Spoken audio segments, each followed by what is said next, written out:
नमस्कार, आप देख रहे हैं IBC 24। मैं हूं आपके साथ विजय कुमार पंड्या। शुरुआत करेंगे छत्तीसगढ़ की खबरों की। 15 दिन पहले आंध्र प्रदेश की तिरुपति से गायब हुआ छत्तीसगढ़ का बच्चा बेंगलुरु में सही सलामत मिल गया है। कर्नाटक और आंध्र प्रदेश में पुलिस ने बच्चे को सकुशल बरामद किया। छत्तीसगढ़ के गृहमंत्री ताम्रध्वज साहू ने दोनों राज्यों की पुलिस को फोन कर बधाई दी है। साथ ही छत्तीसगढ़ पुलिस को भी बधाई दी। तीनों राज्यों के कोऑर्डिनेशन से बच्चा सही सलामत बरामद किया गया है। बच्चे की पहचान छिपाने के लिए उसका मुंडन करा दिया गया था। शिवम साहू को उसके परिजनों से वीडियो कॉल पर पुलिस ने बात कराई। कल यानी रविवार को बच्चा परिजनों को सौंपा जा सकता है। आपको बता दें कि छत्तीसगढ़ के कुरुद में रहने वाले उत्तम साहू अपने परिवार के साथ तिरुपति दर्शन के लिए गया था, जहां 27 फरवरी को उनके 7 साल की बेटी शिवम साहू का किडनैप हो गया था। और इस घटना के बाद सीसीटीवी फुटेज भी सामने आए थे, जिसमें एक अजनबी बच्चे को अपने साथ ले जाते हुए नजर आ रहा था। बच्चे के परिजनों ने यहां एसपी गरियाबंद के अलावा गृहमंत्री ताम्रध्वज साहू से बच्चे को ढूंढने की फरियाद की थी। अब बच्चे को सही सलामत मिलने की खबर से परिवार बेहद खुश है।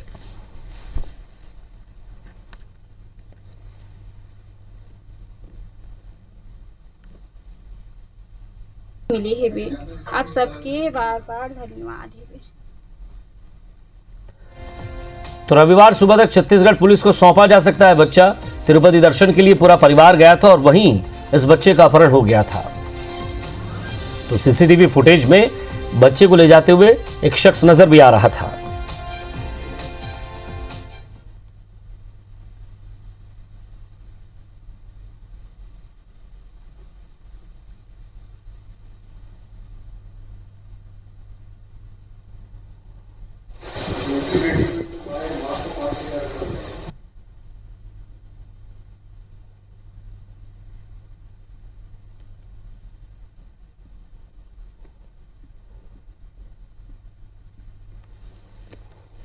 मोर बच्चा मिल गए है। आप सब ला धन्यवाद देत हूँ यहाँ कि छत्तीसगढ़ सरकार से, यहाँ के जनता से, पुलिस से और आंध्र प्रदेश के सरकार से, पुलिस से और सभी जनता से मोर बच्चा वापिस लाए बार आप सबके धन्यवाद। इंटेलिजेंस से लेकर वरिष्ठ अधिकारियों को चर्चा किया, निर्देशित किया। मुख्यमंत्री माननीय भूपेश बघेल जी से भी चर्चा किया और बच्चे को ढूंढने के लिए हर संभव प्रयास करने के निर्देश दिए और वहां को आग्रह भी किया। तो लेकिन ईश्वर की बड़ी कृपा, बच्चा आज मिल गया है। आंध्र की पुलिस को, छत्तीसगढ़ की पुलिस को बहुत बहुत बधाई देता हूं, शुभकामना देता हूं। छत्तीसगढ़ के मुख्यमंत्री भूपेश बघेल डिब्रूगढ़ एयरपोर्ट पहुंचे। एयरपोर्ट पर विकास उपाध्याय, राजेश तिवारी, रुचिर गर्ग और अटल श्रीवास्तव ने स्वागत किया। डिब्रूगढ़ के डीसीसी अध्यक्ष एवं डिब्रूगढ़ के कांग्रेस कार्यकर्ता भी मौजूद थे। सीएम भूपेश बघेल एयरपोर्ट से सीधे डिब्रूगढ़ विधानसभा के कांग्रेस कार्यालय का शुभारंभ करने पहुंचे।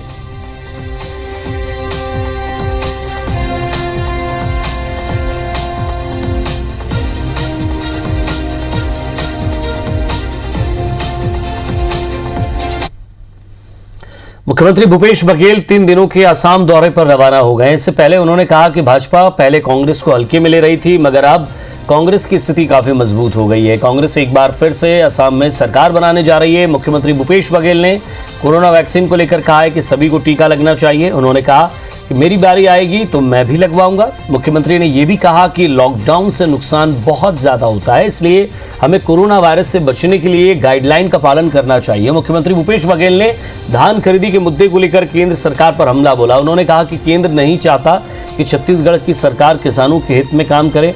उन्होंने ये भी कहा कि राजीव गांधी किसान न्याय योजना की 4थी किस्त इसी महीने के अंत तक मिलेगी।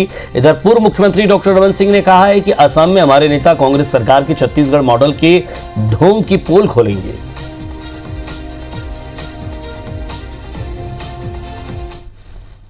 पहले कांग्रेस को बहुत हल्के में आंक रहे थे जब हम लोग गए थे चुनाव समय प्रारंभिक तौर पे, लेकिन जैसे जैसे चुनाव नजदीक आते जा रहा है कांग्रेस और महागठबंधन की ग्राफ लगातार बढ़ते जा रहा है और ये प्रथम चरण के चुनाव के बाद बिल्कुल स्पष्ट हो जाएगा वहाँ कांग्रेस की सरकार बनने वाली है। हमारे छत्तीसगढ़ के भी कार्यकर्ता गए हैं असम में और छत्तीसगढ़ मॉडल का जो ढोंग बता रहे हैं उसका पोल खोलने के लिए हमारे कार्यकर्ता भी वहाँ तैयार है, पूरी तैयारी के साथ है। रायपुर में पुरानी पेंशन बहाली की मांग को लेकर आज सरकारी कर्मचारियों ने आंदोलन किया है और रैली भी निकाली। रैली में शिक्षक, लिपिक, पंचायत सचिव, कृषि, नगरीय निकाय, स्वास्थ्य, पुलिस, सुरक्षा, राजस्व विभाग, ये तमाम तरह के कर्मचारी वहां शामिल थे। कर्मचारियों ने बताया कि कांग्रेस के घोषणा पत्र में भी पुरानी पेंशन लागू करने की बात कही गई थी, लेकिन अब तक बहाली नहीं हुई है। जुलाई 2004 में पुरानी पेंशन को बंद कर दिया गया था, जिसके चलते प्रदेश के 2,60,000 कर्मचारी प्रभावित हुए। कर्मचारियों ने नायब तहसीलदार और प्रधानमंत्री और मुख्यमंत्री के नाम ज्ञापन सौंपा।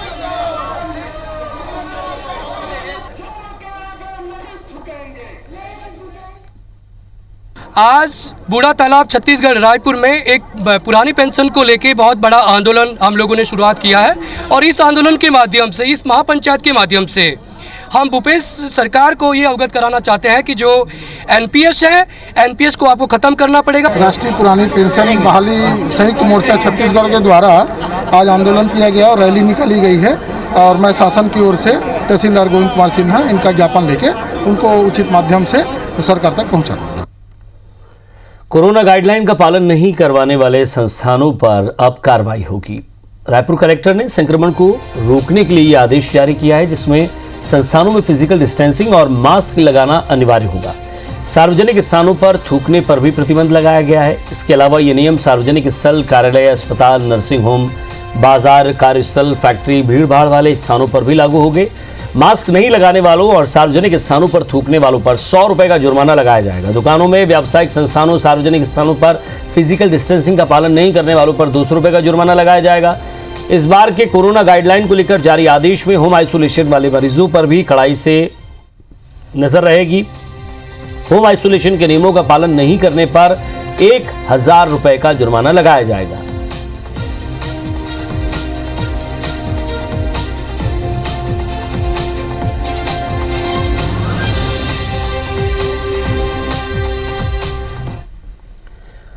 और मास्क नहीं लगाने पर चालान के दौरान नगर निगम की महिला कर्मचारी के साथ अभद्रता का मामला सामने आया है। वीडियो में एक युवक महिला का हाथ पकड़कर बहस करता दिख रहा है। बताया जा रहा है कि मामला रायपुर के महुआ इलाके में पंडरी थाना के पास का है, जहां महिला कर्मचारियों से विवाद के दौरान एक युवक ने महिला कर्मचारी का हाथ पकड़ लिया और काफी देर तक विवाद करता रहा। कोरोना संक्रमण रोकने के लिए कलेक्टर ने मास्क नहीं पहनने वालों के खिलाफ चालान की कार्रवाई का आदेश दिया था और इसी के तहत कर्मचारी निगम की महिला कर्मचारी महुआ थाने के पास कार्रवाई कर रही थी। इसी दौरान बाइक पर बिना मास्क बच्चे के साथ सवार युवक को महिला कर्मचारी ने रोका और चालान काटने लगे।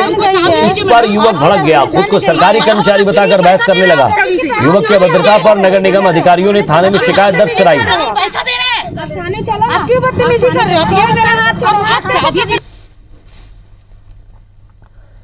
बिलासपुर में कोरोना के बढ़ते मामलों ने स्टूडेंट्स और पालकों की चिंता बढ़ा दी है। कई स्कूल और कॉलेजेस में स्टूडेंट्स और टीचर्स के कोविड पॉजिटिव मिलने के बाद संबंधित संस्थानों को बंद कर दिया गया है। हालांकि अभी भी कई निजी स्कूल इस स्थिति में भी ऑफलाइन एग्जाम लेने पर अड़े हुए हैं।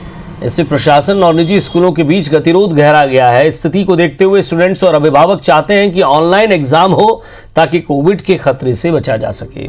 इधर स्कूल प्रबंधन के रवैये से प्रशासन भी परेशान है। बहरहाल जिला शिक्षा विभाग और निजी स्कूल प्रबंधन के बीच गतिरोध जारी है।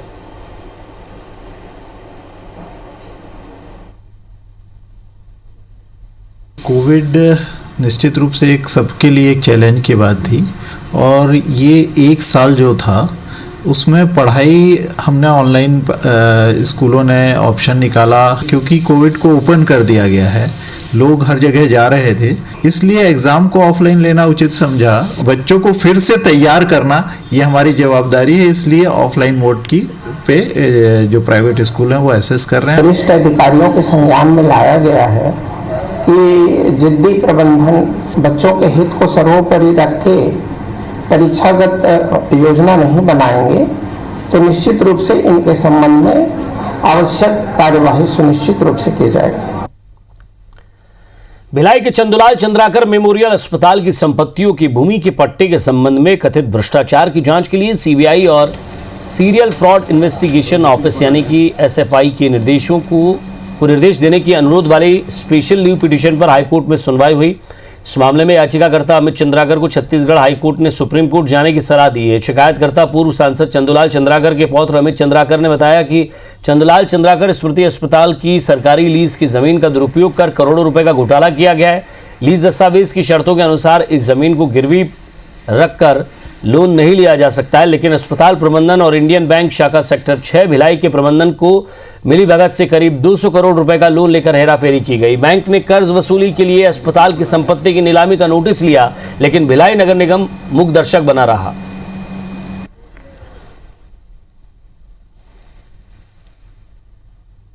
मध्य प्रदेश फाइनेंशियल कॉर्पोरेशन से इनका लोन था, वो 2005 में खत्म हो जाता है। 2008 में ये लोग फिर एक प्रोजेक्ट रिपोर्ट बनाते हैं और इस समय उन्होंने उसी संपत्ति को वापस मॉर्गेज करते हैं, लेकिन इस समय उन्होंने कोई भी एनओसी नहीं लिया है। और इस समय जब उन्होंने 2097 में लोन लिया था तब तो 90 लाख का लोन दिख रहा है और 2008 में इनका लोन दिख रहा है 150 करोड़ का लोन। आम लोगों को 1 रुपए में आरओ क्वालिटी का पानी उपलब्ध कराने के लिए रायपुर नगर निगम की ओर से राजधानी में 41 वाटर एटीएम लगाए गए, लेकिन साफ पानी की योजना गंदे भ्रष्टाचार की भेंट चढ़ गई। वाटर एटीएम लगाने के नाम पर 2 करोड़ 80 लाख रुपए खर्च किए गए और वार्षिक मेंटेनेंस के नाम पर हर साल 14 लाख रुपए कंपनी को दिए जा रहे हैं, लेकिन आज भी आम लोगों को पानी नसीब नहीं हो पा रहा है। रायपुर के कलेक्टर गार्डन में लगे इस वाटर एटीएम की हकीकत हमने 1 सप्ताह पहले दिखाई थी। हमारी टीम ने तभी बता दिया था कि एटीएम तक पानी पहुंचाने वाली पाइपलाइन टूटकर अलग हो चुकी है, लिहाजा वाटर एटीएम से पानी मिलने का सवाल ही नहीं उठता। साथ ही एटीएम का कॉइन स्लॉट भी जवाब दे चुका था। तब रायपुर के महापौर ने न सिर्फ इसी वाटर एटीएम बल्कि बाकी दूसरे वाटर एटीएम की तमाम गड़बड़ियों को जल्द दूर कराने का आश्वासन दिया, लेकिन 1 सप्ताह बाद भी स्थिति जस की तस है। वाटर एटीएम तक पानी पहुंचाने वाली पाइपलाइन टूटकर झूलती रही। लोग साफ पानी की तलाश में वाटर एटीएम तक आते हैं और प्यासे ही लौट जाते हैं। जरूरतमंद लोग गार्डन की घास को दिए जा रहे पानी से ही अपनी प्यास बुझाने के लिए मजबूर हैं। अब रायपुर नगर निगम के अपर आयुक्त मेंटेनेंस शर्तों की फाइल मंगवाकर कंपनी पर कार्रवाई की बात कह रहे हैं। एग्रीमेंट आरओ वाटर का हुआ है तो आरओ वाटर निकलना चाहिए, वहाँ पर जो मशीन लगी हुई है आरओ की वो फंक्शनिंग होनी चाहिए, और अगर ऐसा नहीं है तो उस वेंडर के विरुद्ध में कार्रवाई की जाएगी। 2 अलग अलग एजेंसी हैं जहां से ये काम हो रहा है, एक स्मार्ट सिटी से अलग हो रहा है और एक रायपुर नगर निगम से अलग हो रहा है। मेंटेनेंस कंपनियों पर अपर आयुक्त की नाराजगी का असर दिखा। थोड़ी देर में कर्मचारी कलेक्ट्रेट गार्डन पहुंचे, लेकिन गलती मानने की बजाय सफेद झूठ बोलते रहे। दलील दी गई कि हर दिन यहाँ आकर चेक करते हैं, साथ ही क्वाइन स्लॉट के काम नहीं करने के लिए लोगों को ही जिम्मेदार बताया। पूरे शहर में लगे अधिकांश वाटर एटीएम यूं ही अव्यवस्था के शिकार हैं। ज्यादातर एटीएम में क्वाइन सेंसर काम नहीं करता। कुछ वाटर एटीएम से गंदा बदबूदार पानी निकलने की शिकायत मिली। वहीं वाटर एटीएम को स्थापित करने में हाइड्रोलिक टैंक से लेकर बिजली बिल के भुगतान तक को लेकर गंभीर भ्रष्टाचार की बात सामने आई है। देखना होगा कि अफसर इन शिकायतों पर कितनी जल्दी कार्रवाई करते हैं। राजेश राज, IBC 24, रायपुर। तो हालत देखिए आपने वाटर एटीएम की। और एक नजर बिग न्यूज पर। 4 राज्यों और एक केंद्र शासित राज्य में होने वाले विधानसभा चुनाव के लिए उम्मीदवारों की लिस्ट तय करने के लिए बीजेपी केंद्रीय चुनाव समिति की बैठक दिल्ली में जारी है। बैठक में पीएम नरेंद्र मोदी, गृहमंत्री अमित शाह, बीजेपी अध्यक्ष जेपी नड्डा भी शामिल हैं। रक्षा मंत्री राजनाथ सिंह कल असम दौरे पर रहेंगे। रक्षा मंत्री 14 मार्च को असम के विश्वनाथ गोहपुर और डेरा गांव में चुनावी सभाओं को संबोधित करेंगे। आपको बता दें गृहमंत्री अमित शाह भी असम दौरे पर जाने वाले हैं। हरिद्वार में दिल्ली देहरादून जनशताब्दी ट्रेन में अचानक आग लग गई। रायवाला कानसुरु के बीच ट्रेन में आग लगी। आपको बता दें कि डिब्बे को अलग करके ट्रेन को रवाना किया गया। वहीं शॉर्ट सर्किट से आग लगने की आशंका जताई जा रही है। राजनांदगांव की गंडई में पूर्व नगर पंचायत अध्यक्ष सुनीता ताम्रकार ने आग लगाकर आत्महत्या कर ली। सुनीता ताम्रकार साल 2000 से 2005 तक नगर पंचायत के अध्यक्ष रहीं। उन्होंने आग क्यों लगाई अभी इसका खुलासा नहीं हुआ है। पुलिस जांच में जुटी है।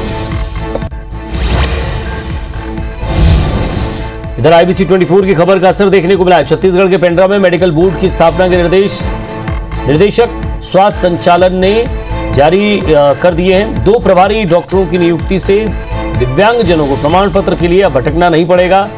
कलेक्टर नम्रता गांधी ने इसकी पुष्टि कर दी है। बोर्ड आज से लंबित प्रकरणों को प्राथमिकता से हल करेगा।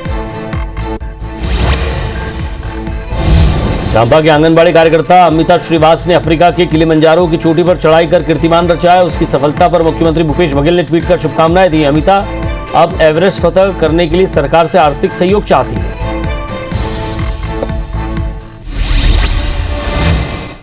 और अब बात रायपुर की, जहां रोड सेफ्टी वर्ल्ड सीरीज चल रही है। इंडिया साउथ अफ्रीका लेजेंड्स के बीच मुकाबला जारी है। इंडिया लेजेंड्स ने 3 विकेट पर 204 रन बनाए हैं। जी हां, एक बड़ा स्कोर खड़ा किया। साउथ अफ्रीका लेजेंड्स को 205 रनों का लक्ष्य दिया है। सचिन तेंदुलकर ने, मास्टर ब्लास्टर ने 60 रन बनाए। युवराज सिंह ने 22 गेंदों पर 52 रन बनाए और अपनी पारी में युवराज सिंह ने 6 छक्के भी लगाए हैं।